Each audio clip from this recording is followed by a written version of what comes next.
everyone. My name is and I will be discussing the introduction to phonetics. So before we proceed to the introduction to phonetics, we will practice and exercise our pronunciation skills first in this activity. And this activity is called tongue twisters. So you are all familiar with tongue twisters, right? Yeah. So the only mechanics of this activity is to pronounce the tongue twisters correctly, and also it doesn't matter if you go fast or slow, as long as you pronounce the word accurately and precisely. So we will now move on to the first up. Who wants to attempt? Thinner fiber, make a bag of pickled peppers, a bag of pickled peppers, rendered. Can you please repeat it? Thinner fiber, make a bag of pickled pepper, a bag of pickled peppers, thinner fiber, make thinner fiber, make a bag of pickled peppers. Where's the bag of pickled peppers? Thinner fiber, make. Okay, congratulations. And then another one. Okay, Miss Corpus. Any noise and noise and oyster, but a noisy noise and noise and oyster. Wow! Next, Winner! who wants to attempt? Miss Ian. Betty wants butter, but the butter is bitter. So Betty wants better butter. I like bitter butter better. Okay, very good. And then, second to the last. Last to attempt, Mr. Clarence. Of two witches were watching two watches, which would watch which watch? Please repeat. Of two witches were watching two watches, which would watch which watch? And last. Who wants to attempt? Mr. Magatag. Go Clarence! I wish to wish the wish you wish to wish, but if you wish the wish which wishes, I won't wish the wishes which wish to wish. So many wishes? So thank you for all of your participation. So we will now move on to the lesson proper. So there are times that we wanted to know the pronunciation of the word that we want,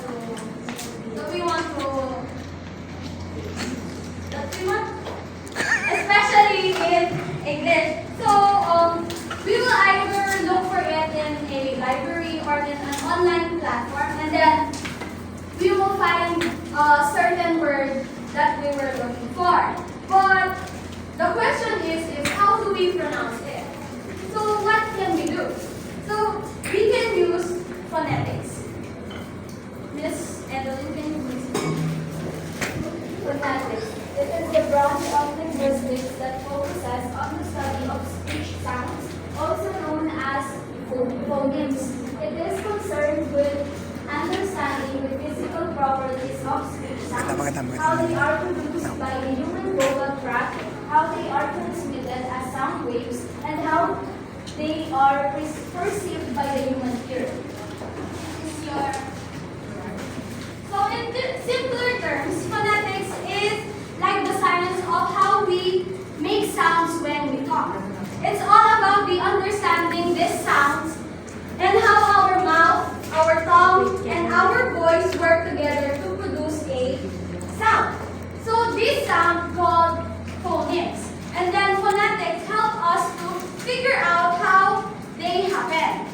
So in a nutshell, phonetics is all about figuring out how we make, how we send, and how we hear the sounds when we talk. It is like studying the science between listening and speaking. So we have here the phonetic alphabets. Who wants to read Miss Alexa? Phonetic alphabet. We can learn the phonetic alphabet is a system of phonetic notation that represents the sounds of spoken language. It includes symbols for consonants, vowels, and other speech sounds. So we can think of phonetic alphabets as a secret symbol for writing down sounds. It is a special set of symbols that represents each sound in a language. For example, instead of using regular letters like A or letter B, we can use these symbols to show exactly how a word is pronounced. So this is the phonetic alphabet. So I use the UK transcription because I think it is easy to understand. So there are 44 sounds in English, and that means that there is also a 44 phonetic symbols that we need to know. So 44 sounds a lot scary. Well, don't you worry because 24 of them are consonants, and 16 of the consonants are exactly as you would expect them to be. For example, the letter P is pronounced as like that. So you can easily understand the 16 consonants without me teaching it. So can you please read the consonants? Consonant. A consonant is with sounds made by either completely or particularly obstructing breath. This is done by creating contracts between two articulators. Articulators are vocal organs such as tongue, lips, teeth, hard and soft palate. Good siya. Kaso, direct method yung ginagawa niya, hindi audio lingual. Kasi, pero syempre, nandito ko naman. So Beginners pa kayo. consonant is, they said here, That's for the effort. we have to use the articulator so that we can pronounce the consonants. So the articulators are our tongue, our lips, our teeth, and our palate. Do you know what palate is? So by manipulating these articulators, we can form a pronunciation, which is the consonant. So we will know later, or I will term discuss for later, cooking, the difference for between the chefs. consonants and the vowels. So this, we have the total of 24 consonants, and this is 16 is exactly what they can pronounce as exactly what we expect them to be.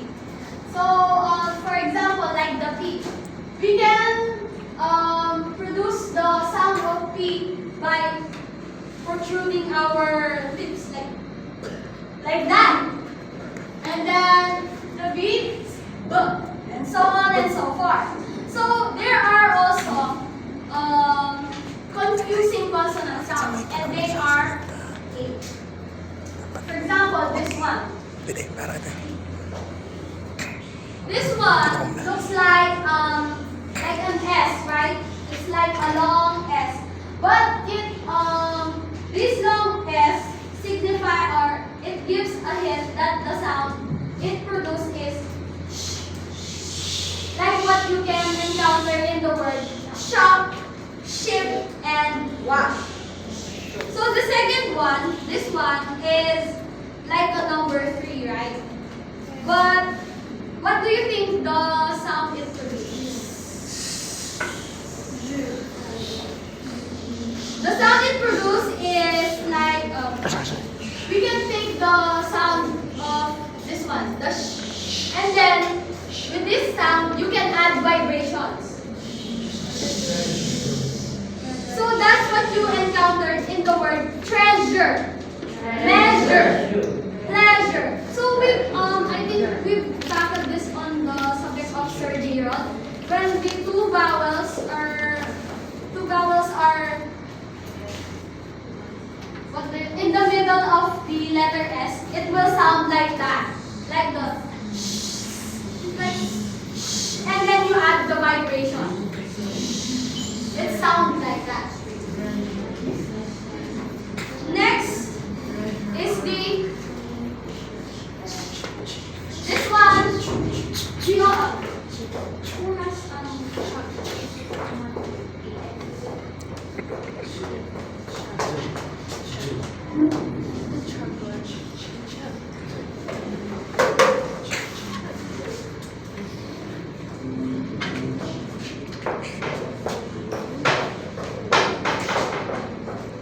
So, we all know these sounds, right? It is letter, it is sound, and then you add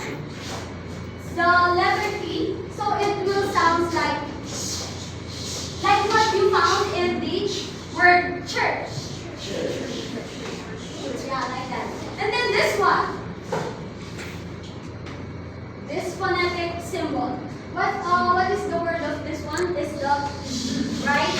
So we added the letter D, so it will sound like aggressive go like that. Like what we've encountered in the word June, July, and the bridge, judge, like that. Next, this one. So this symbol might look a little bit scary, but it's actually not, because it came from the Greek word theta, or it sounded like this one, like this. So this symbol came from the Greek word. I don't know if I'm correct. Yeah, it's like that. And then it will sound like releasing an air between your palate and your tongue. Like what you encountered in the word think and Thursday. So next is this one. You can actually include this and then add vibrations. Like the sound is like that. That's what you encountered in the word that and in this. Next is this one. Looks like letter N, and it is the sound of the NG word. So the first sound will come from our nose, and then the letter G will produce like in our throat. It's like this. That is the sound of this symbol. What you encountered here is the shopping and going. The last one is this symbol. So it looks like letter G, but the pronunciation of this symbol is actually the letter Y. But like in the yes and the young. So if you encountered this in a phonetic transcription, it will not sound like in the June, in the July. It will sound like Y. Yo. Next are the vowels. Okay, so the second is with Vowels. Vowels are a class of speech sounds produced without the significant constrictions or closure in the vowel tract. They are characterized by the relatively free flow of air through the oral cavity. They play a crucial role in shaping the quality and melody of spoken language. So thank you for reading. So we have 44 sounds a while ago, and then 24 are consonants. And then the rest of the 44 sounds are vowels.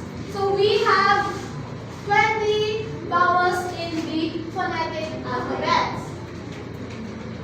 And then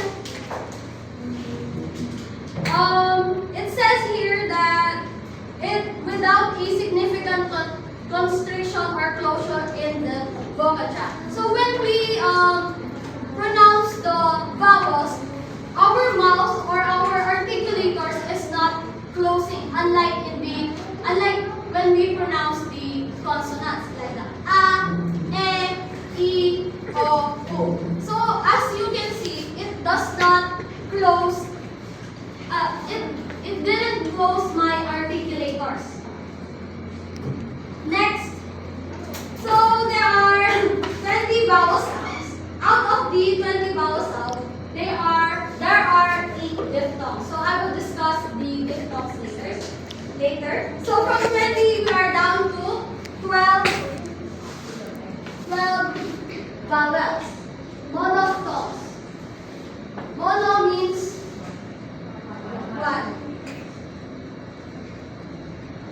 And 5 of them were easy, like this one. This symbol is produced as I and bit. It's like a faster. It's like the fast when you pronounce them. Like B. This one is B, bit, big, like that. And this one, it's pronounced as in the book. Good. Good. And this one is, Sige, Micah, huwag mong how will pansinin you yung pronounce mga this one? sinabi mo. Eh. So this one might be a little tricky. It's like a mirrored version of the small letter A, but it's actually pronounced as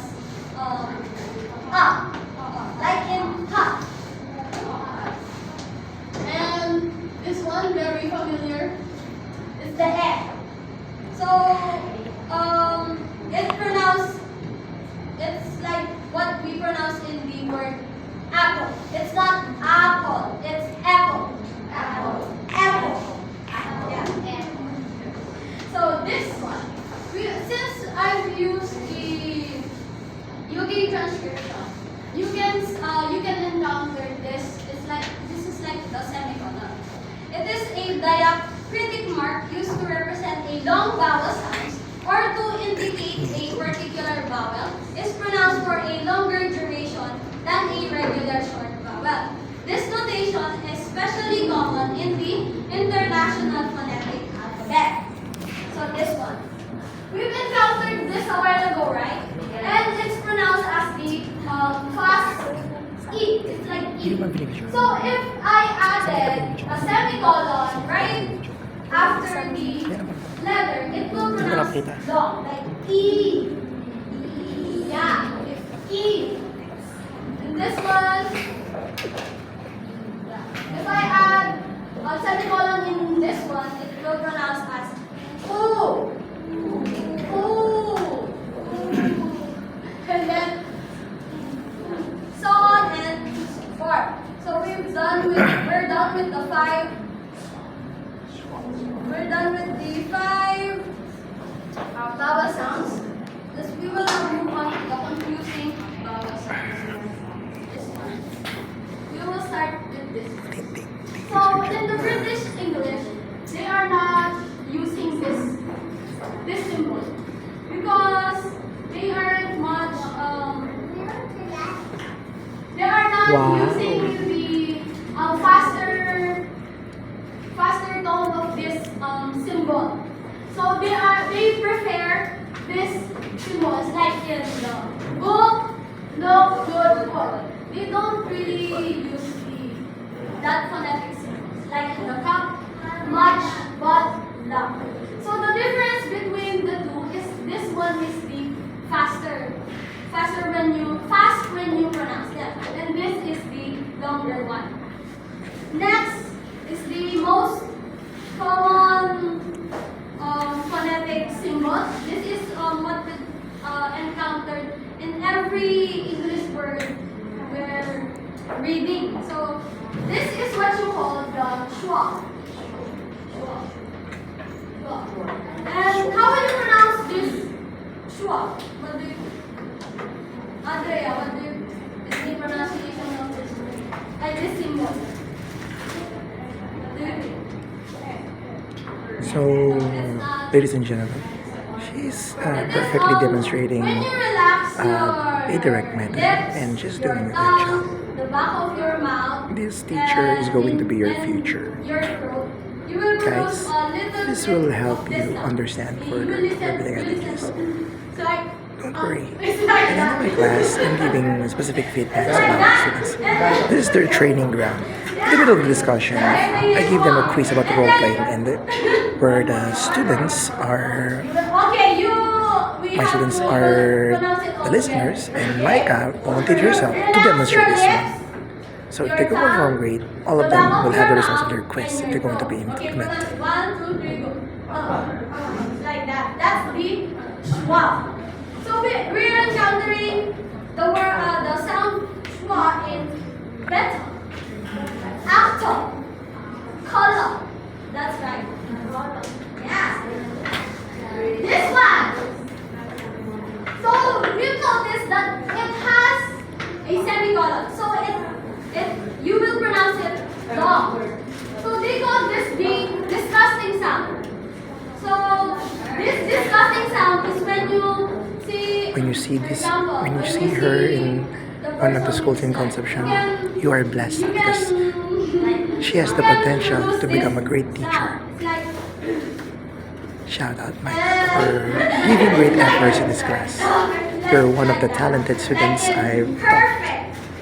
Nurse. Just proper guidance and you will maximize your inner potentials. You know this it's like that. Just for you, Fish. I know they're still beginners, but her voice is already giving an influence on Can her. you read Daniela? The combinations of two vowel sounds pronouncing one One thing that she needs to learn first is the value of managing a class. So you must be thinking that diphthongs are a little bit scary since there are two symbols very close together. But it's not what you think. So let's take this as an example. So, like in this one, how will you pronounce this one? The letter I and the schwa sound. It's like Ear. So the direct translation of this one is the word ear. Ear. So next, this one. The letter E and the I. Ear. It's the A.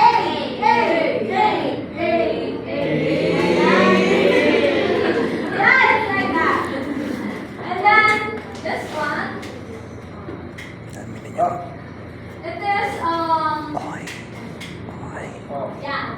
It is this symbol symbolizes as letter O. So it will be oi. Like that. Hashtag oy oy. Buloy. Ay. Very self-explanatory. Ay. De las alas. Lame. And the next one is this. Ow. This pronounced as ow. Ow. Get it. Ow. Like that. Ow. Yeah. In mountain and in brown. Right, so then, and then the next Ito, one what? is the schwa and the letter U. Wait. And owl. No. It's the O. Yeah, O. What happened? Oh, like what is down in the word go. Go and go. So when I drink Next one, the letter E and the schwa. Like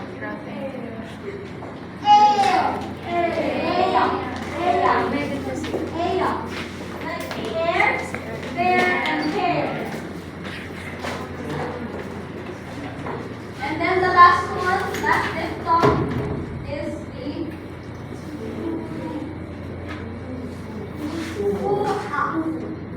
yeah. And this sounds like what? Like in the Taurus.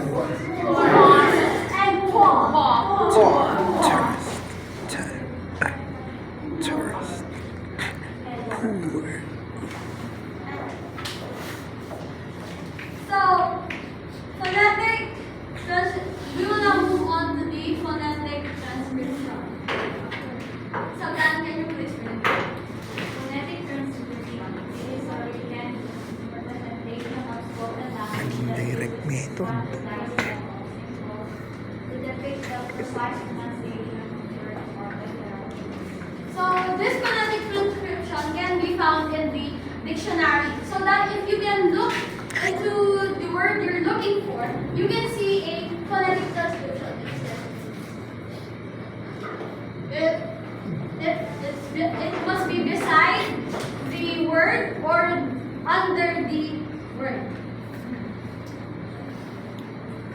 So I will do this like this. Like this. So this is what you call the phonetic transcription. And this is the word you're looking for. So this symbol is called the phonetic alphabets. Yes. Okay? Do you get it? Yes. So, we will also encounter this symbol, the apostrophe. So this apostrophe is like the comma of the phonetic transcription. So if you encounter this in a phonetic transcription, it means that you have to stop and then continue the next. So, we will now read the letter B. Yeah. It is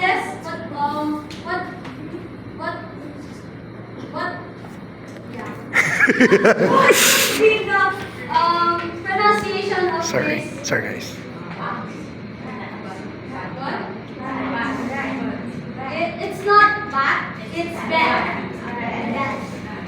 Bat. Next, big. Big. It's not big, it's big. Big. Yeah, big. Next, we have the schwa sound here. Bata. Bata. Bata.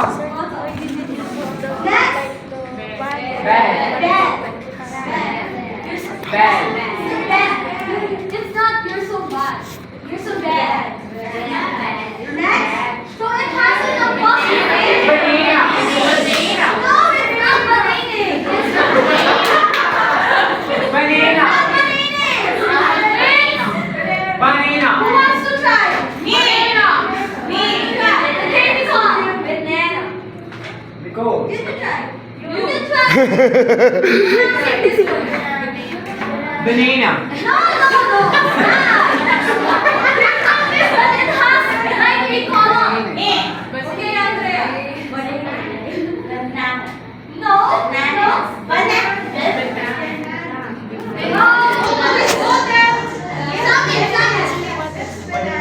Yes, very good. It's banana. It's banana. Okay. So you will be Bella and I will be Bianca. Okay. Okay, Bella. I bought a big blue bicycle yesterday. That's great, Bianca. How much did it cost? It was a bit expensive, but it's a beautiful bike. Does it have a bell? Yes, it does. I love to ring the bell when I ride. Brilliant! Let's go for a bike ride this weekend. Absolutely, Bella. So, the next one is you will be Bianca and I will be Bella. Okay. Bella, I bought a big blue bicycle yesterday. That's great, Bianca. How much did it cost? It was a bit expensive, but it's a beautiful bike. Does it have a bell? Yes, it does. I love to ring the bell when I ride. Brilliant. Let's go for a bike ride this weekend. Absolutely, Bella. So, you have to get your partners. Oh my God. And then the partners will be presenting in front with the use of this style. Only 2 pairs. So let's go try. Volunteer vote. Volunteer! No one? Okay, I will do my best. No one? Clarence, you don't want to? I don't want. I'm sorry. Evelyn, you don't want to? I want. Okay, Evelyn, who is your partner? Daniela. Okay, Daniela. Who will be Bella? Wait, Bella. I will be Bella. Okay, who is Bianca? You is Bianca, of course. You is Bianca. Okay, To make it let's realistic, I will call Ma'am Bella. stand in front. Okay. Go next door, please. She's there, literally. She's there literally, if you want to. Okay. 1, 2, 3. With facial expressions, okay. 1, 2, 3, go. I bought a big blue bicycle yesterday. That's great, Bianca. How much did it cost? It was a bit expensive, but it's a beautiful bike. Does it have a lamp? Yes, it does. I love it. I love the ring the bell when I ride. Real young. Let's go for a bike ride this weekend. Absolutely better. Okay, another pair. Last pair. Me, but Clarence in and one condition. I want to invite Ma'am Bella instead.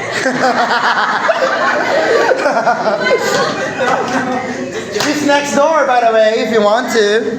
okay. No one want to try this one. Luisa, voluntold, Luisa. Solomon. How about Irish and Kyla. Okay, can you do the picture? How about us? Okay, by request also, Ira. And Ira, okay. I want to do it with the teacher. Oh, no. Okay. 1, 2. With facial expressions, okay. 1, 2, 3, go.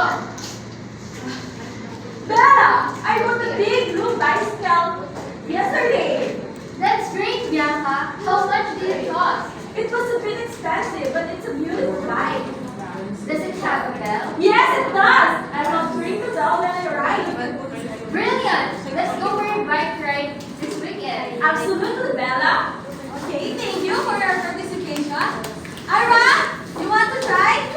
Yeah, we do. Okay. Who is Bella? I am Bella. Oh, what a coincidence. Your color is Bianca.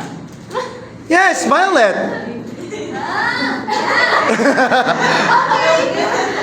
What a coincidence. Bella, I bought a big blue bicycle yesterday. That's great, Bianca. How much did it cost? It was a bit expensive, but it's a beautiful bike. Does it have a bell? Yes, it does. I love to ring the bell when I ride. Brilliant! Let's go for a ride this weekend. Absolutely, Bella. Okay, you will see. Okay, so this. So before we end our lesson, I want you guys to decipher this phonetic transcription. So we will use this one, and then these are the phonetic transcriptions. Who wants to decipher them? So this is it for. It's very Thank you very much for easy. Like the watching number and one. subscribe to my channel.